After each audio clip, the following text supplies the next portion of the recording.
नमस्कार, आप सभी का स्वागत है आपके अपने चैनल में। आज मैं लेकर आई हूँ विवाह पंचमी राम सीता विवाह पूजा विधि किस प्रकार से हम सरल तरीके से घर पर कर सकते हैं और इसे करने के लिए हमें किन किन चीज़ों की आवश्यकता होती है के बारे में कुछ जानकारी।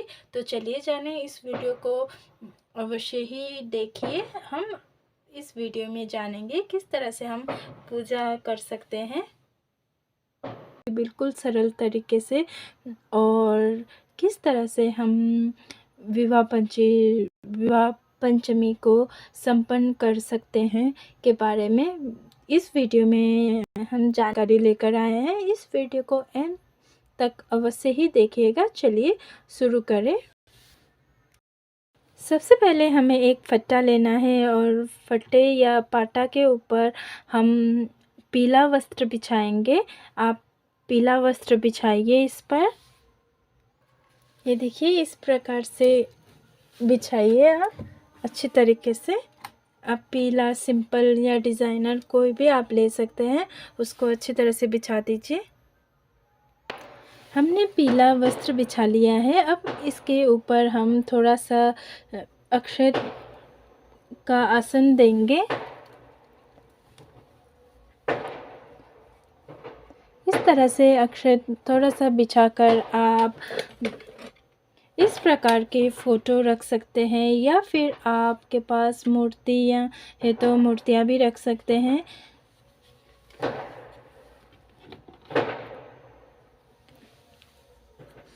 फिर उसके बाद हम गणेश जी को रखेंगे। यदि आपके तस्वीर में गणेश जी और देवी देवता हैं तो आपको गणेश जी की मूर्ति अलग से रखने की ज़रूरत नहीं है। यदि आपके पास है तो नहीं रखना। अगर नहीं है, जैसे मेरे तस्वीर में नहीं है, ये राम दरबार की तस्वीर है और इसमें गणेश जी की फ़ोटो नहीं है, तो इसलिए मैं अलग से रखूँगी।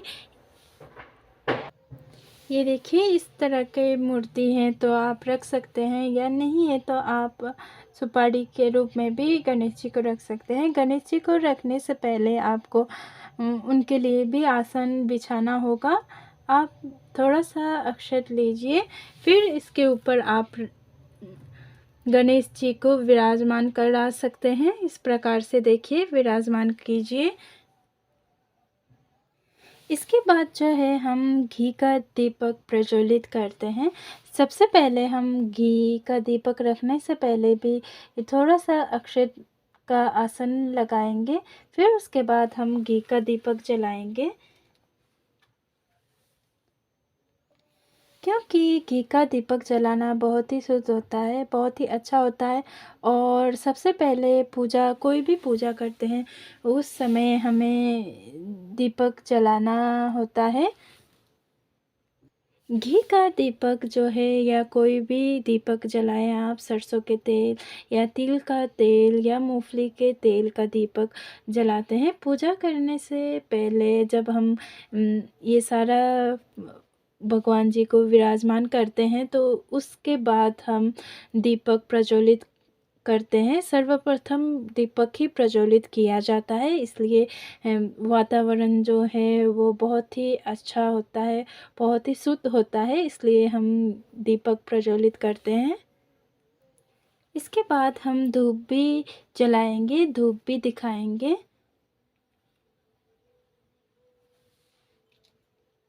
आपको एक बात ध्यान रखना है, दीपक और जो हम धूप जलाएंगे वो दाहिनी ओर रखना होता है भगवान के।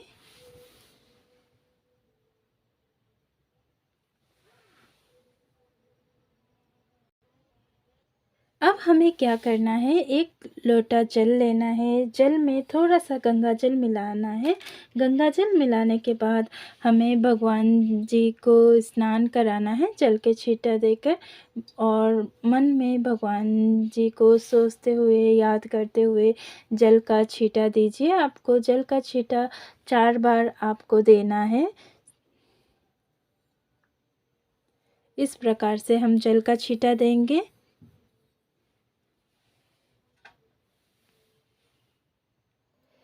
अब हम गणेश जी को पहले तिलक करेंगे। गणेश जी को रोली से हम तिलक करेंगे, क्योंकि सर्वप्रथम गणेश जी की ही पूजन की जाती है। कोई भी पूजा में आपको गणेश जी को रोली से तिलक करना है, रोली से आपको टीकाकरण करना है। फिर हम अक्षत अर्पित करेंगे। अक्षत, आपको ये ध्यान रखना है कि जब भी अक्षत अर्पित करें तब आपको साबुत वाले अक्षत ही अर्पित करना है, टूटा हुआ नहीं। फिर उसके बाद हम गणेश जी को फूल अर्पित करेंगे।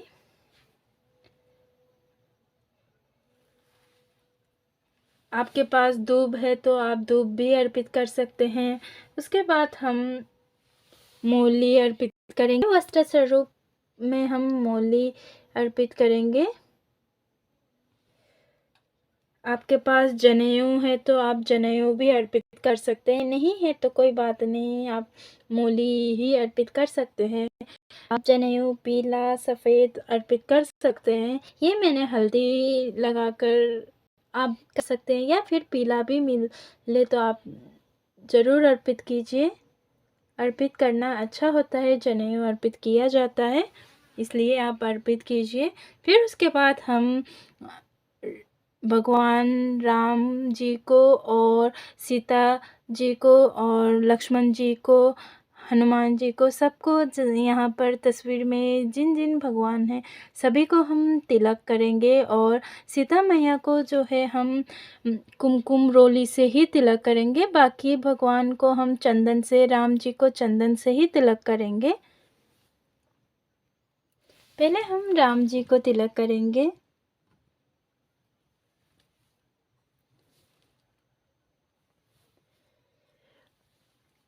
उनके हाथों में, फिर उसके बाद उनके चरणों में भी हम तिलक करेंगे।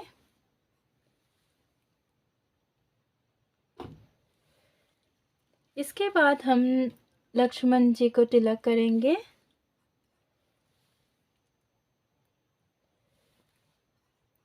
उनके भी हाथों में थोड़ा सा तिलक लगा देंगे। फिर बारी आती है हनुमान जी की।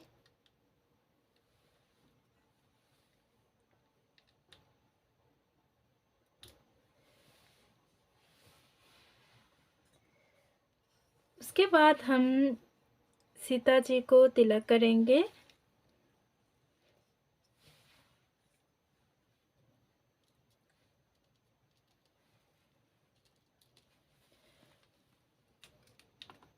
आपको ये बात ध्यान रखना है कि सीता जी को तिलक करेंगे तो कुमकुम या रोली से ही तिलक कीजिएगा। फिर उसके बाद हम अक्षत समर्पित करेंगे, यानी कि अक्षत चढ़ाएंगे। पहले राम जी को,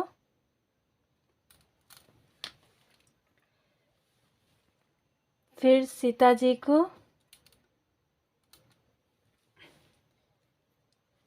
फिर उसके बाद लक्ष्मण जी को, फिर हनुमान जी को। हमें इसके बाद दिए में भी तिलक करनी है।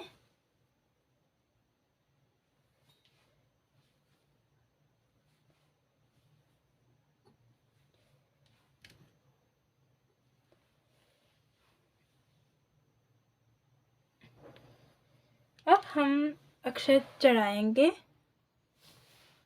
थोड़ा सा हाथ में अक्षत लीजिए, फिर सबको अर्पित कीजिए। ये जो पूजा है आपको सुबह के समय करना है।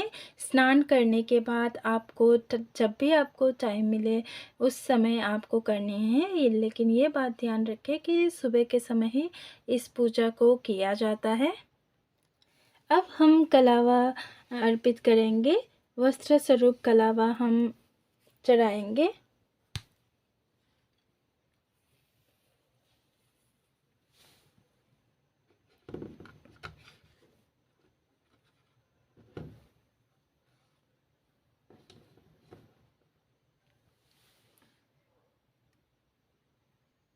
यदि आपके पास फूल माला है तो आप फूल माला चढ़ा सकते हैं। यदि फूल माला नहीं है, आपके पास फूल है, तो आप फूल चढ़ा दीजिए। इस तरह से आप फूल चढ़ा सकते हैं। और इसके बाद हम इत्र भी अर्पित करेंगे, इत्र लगाएंगे ताकि हमारे पूजा में बहुत अच्छी खुशबू फैल सके और पॉजिटिविटी बरकरार रहे, शुद्ध वातावरण रहे। इसलिए हम फूल, धूप, दीप जलाते हैं और इत्र भी अर्पित करते हैं भगवान जी को।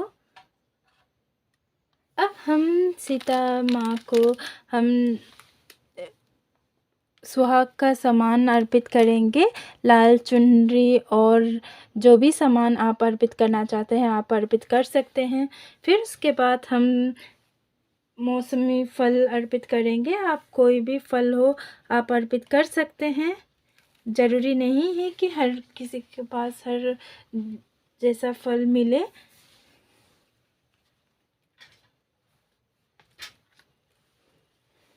ये देखिए, इस प्रकार से हम फल अर्पित करेंगे।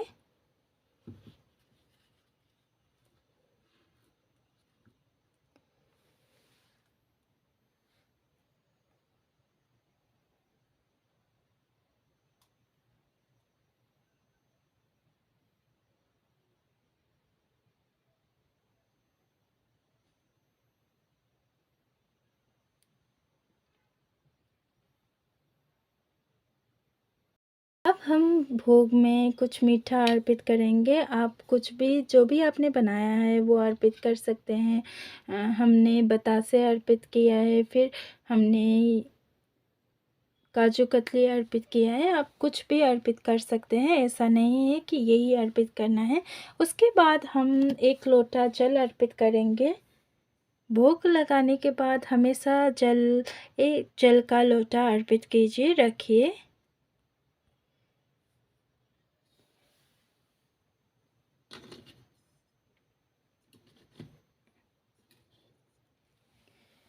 इस प्रकार से जल का लोटा अर्पित कीजिए। और इस दिन आपको 5 दिए अवश्य ही जलाना चाहिए।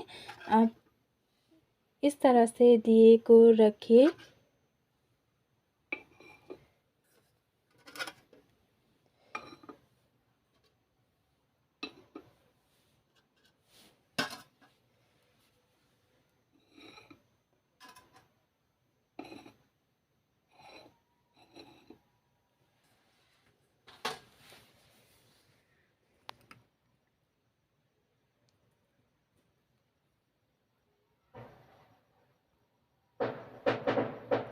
फिर इसके बाद हम कपूर की आरती करेंगे।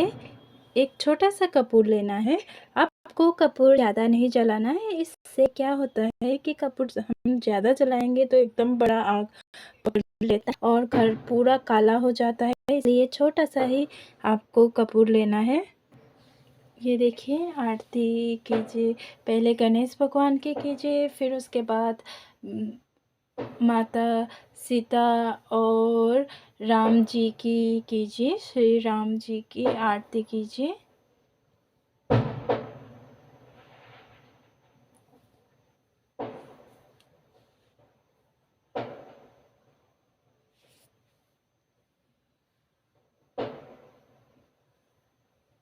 इस प्रकार से आरती करने के बाद अब हम नज़र उतारेंगे भगवान की। एक लोटे में जल लीजिए, फिर आपको इस तरह से हाथ में डालकर इस तरह से घुमाना है। फिर उसके बाद ऐसे हाथ से छोड़ के आपको भगवान के जो नज़र उतारने के बाद हाथ जोड़ लेना है और प्रार्थना करना है। भगवान से हाथ जोड़कर ये प्रार्थना कीजिए कि हमारी जो शादीशुदा जीवन है, वैवाहिक गृहस्थी है, वो हमारा सदा ही फलता फूलता रहे और इसमें हमेशा ही खुशियाँ बरकरार रखिए। हमारे ऊपर कृपा बनाए रखिए और इस तरह से प्रार्थना कीजिए हाथ जोड़कर। तो तो ये था पूरा बिल्कुल सरल विधि से विवाह पंचमी हम किस प्रकार से घर पर कर सकते हैं के बारे में। तो आशा करती हूँ आप सबको ये जानकारी पसंद आई होगी। अगर पसंद आई हो तो हमारे इस वीडियो को लाइक कीजिए, चैनल को शेयर और सब्सक्राइब अवश्य ही कर दीजिएगा। और आगे इसी तरह की सरल विधि, पूजा विधि जानने के लिए हमारे चैनल को बहुत ही प्यार दीजिए, बहुत ही इसको फैलाइए, यानी कि शेयर कर दीजिएगा और सब्सक्राइब अवश्य ही कर दीजिएगा। धन्यवाद।